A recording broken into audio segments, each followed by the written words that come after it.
Olá pessoal, graça e paz, que Deus abençoe vocês.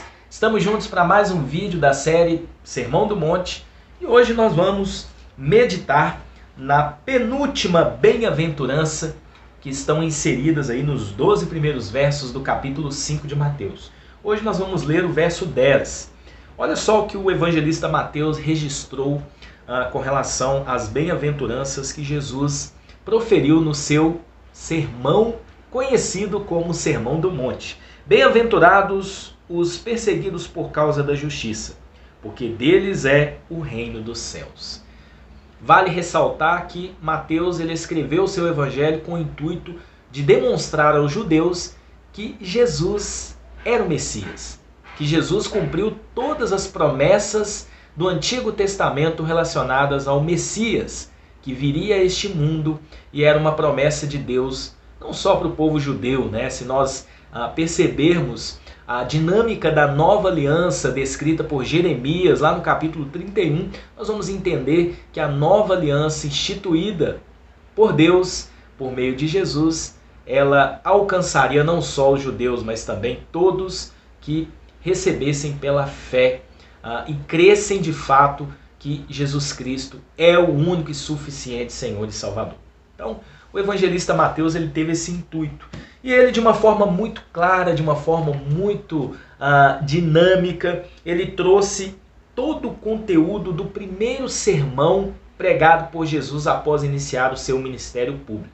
Foi um grande sermão. Aliás, o evangelho de Mateus traz dois sermões que são assim fundamentais para entendermos a dinâmica do reino de Deus, para entendermos o porquê Jesus Cristo veio a este mundo. O Sermão do Monte está inserido entre os capítulos 5 e 7 de Mateus. Os 12 primeiros versos do Sermão do Monte nos trazem as bem-aventuranças. Nós já explicamos nos vídeos anteriores que a expressão bem-aventurado significa literalmente estar plenamente satisfeito. Algumas traduções colocam como abençoados, felizes. Então, bem-aventurados são essas pessoas que estão plenamente satisfeitas, que não passam necessidades, que estão totalmente felizes. Não uma alegria passageira, mas a alegria plena que somente Deus pode proporcionar. E Jesus deixou bem claro que são bem-aventurados, ou seja, estão plenamente satisfeitos, os perseguidos por causa da justiça, porque deles é o reino dos céus. Jesus ele foi perseguido em seu ministério público, em seu ministério terreno, pelos religiosos da época, os judeus, que não conseguiram conceber o Messias como alguém tão popular como Jesus era. Jesus ele não fazia acepção de pessoas. Jesus, de uma forma muito clara, ele veio trazer a mensagem de Deus e a salvação pela graça, não pelo esforço próprio. Ele trouxe a mensagem das boas novas e ele pregou a todos. Jesus ele sentava com os publicanos, com aqueles que eram tidos como os rejeitados, os excluídos da sociedade, como ele mesmo disse, eu vim para os doentes e não para aqueles que estão sãos. E os religiosos, os judeus, né, aqueles que pertenciam a determinados grupos religiosos da época, como os fariseus, os saduceus, né, eles colocavam-se como os donos da verdade, o povo exclusivo de Deus. Só eles estavam certos, só eles estavam salvos. Como na verdade a religiosidade deles era uma religiosidade vazia, era algo mecânico, que de fato não refletia a realidade da salvação dada por Deus, ou a essência de Deus através do seu amor. Esses versos nos trazem um entendimento que são bem-aventurados os perseguidos por causa da justiça. Agora, o mais interessante é que os cristãos eles são perseguidos porque são diferentes das outras pessoas. Jesus ele foi perseguido porque ele era diferente. Ele não era como os fariseus, os saduceus, que pregavam uma falsa religiosidade, uma religião de falsa aparência. Mas Jesus, quando o Sermão do Monte se encerra, a gente tem um relato de Mateus lá no capítulo 7, dizendo o seguinte, eu vou até ler aqui com vocês, né? No versículo 28, a gente tem um relato que a as multidões estavam maravilhadas com a doutrina de Jesus, porque ele ensinava como quem tem autoridade, não como os escribas. Jesus ele era diferente. Jesus ele trouxe a essência do amor de Deus. Jesus ele veio para cumprir o propósito do Pai, trazer redenção ao ser humano caído. Os religiosos da época e os judeus criaram na mente deles que o Messias seria um libertador político, seria alguém que ia trazer satisfação, porém uma satisfação momentânea, terrena, passageira. Mas Jesus ele veio para nos trazer vida eterna. Ele foi perseguido por isso. Ele foi perseguido por dizer que ele era o Filho de Deus. E hoje em dia, os cristãos, como Jesus deixou claro, seriam perseguidos, né? E nós somos perseguidos por causa da justiça. Somos perseguidos porque nós levamos a mensagem das boas novas. Nós somos perseguidos porque nós pregamos a Jesus Cristo.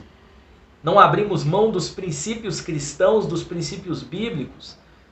Muitos têm batido de frente contra os cristãos, dizendo, olha, você prega algo contra a sociedade. Na verdade, nós não pregamos contra pessoas, e sim contra práticas que são condenadas pelas Escrituras.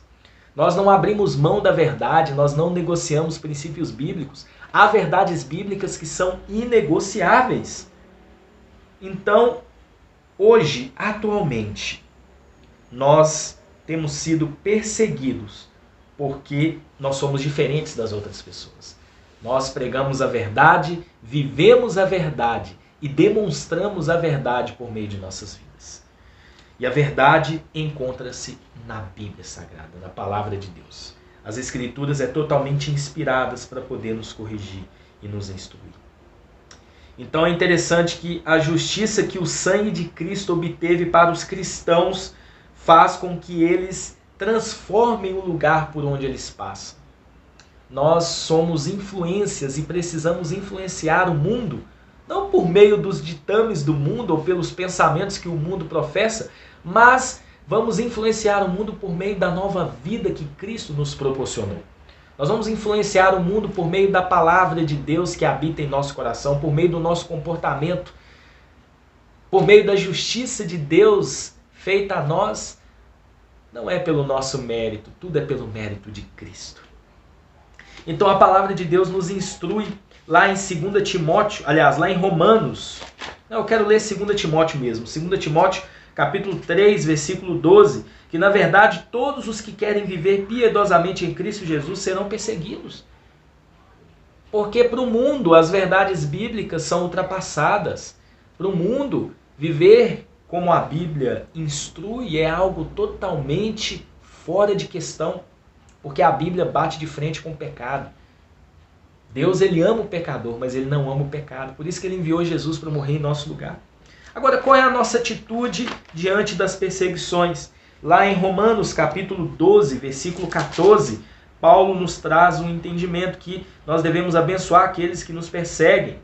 Abençoar e não amaldiçoar. E aí ele diz, alegre-se com os que se alegram e choram com os que choram.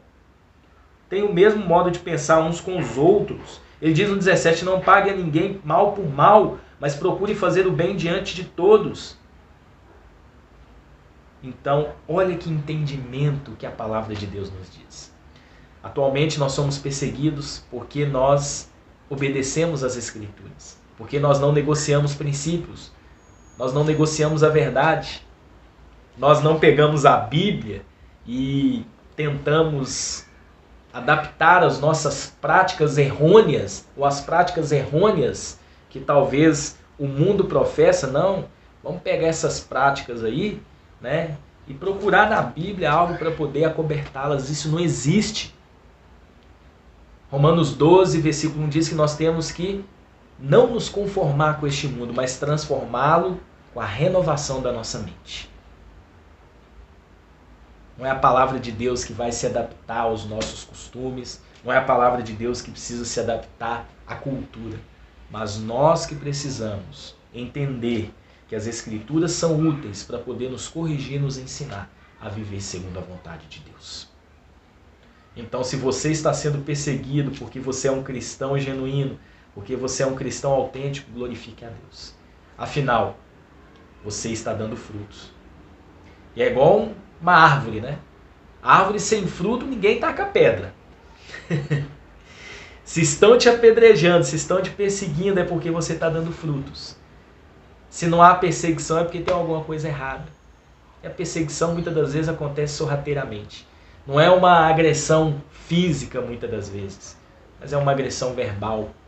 Muitas das vezes é meio que deixar você de lado, mas não se preocupe. Pois o verso se encerra dizendo o seguinte, aí em Mateus 5. Os perseguidos por causa da justiça, deles é o reino dos céus. Nós temos um reino que será nosso, vamos dizer assim, né? Nós pertencemos a um reino e esse reino não é daqui. É o reino dos céus. É a nossa morada celestial. Onde para sempre nós estaremos com Cristo. Não haverá choro, não haverá doença, não haverá perseguição. Pois para sempre nós estaremos com Ele. Que Deus te abençoe. E que você seja não apenas ouvinte, mas também praticante de toda essa.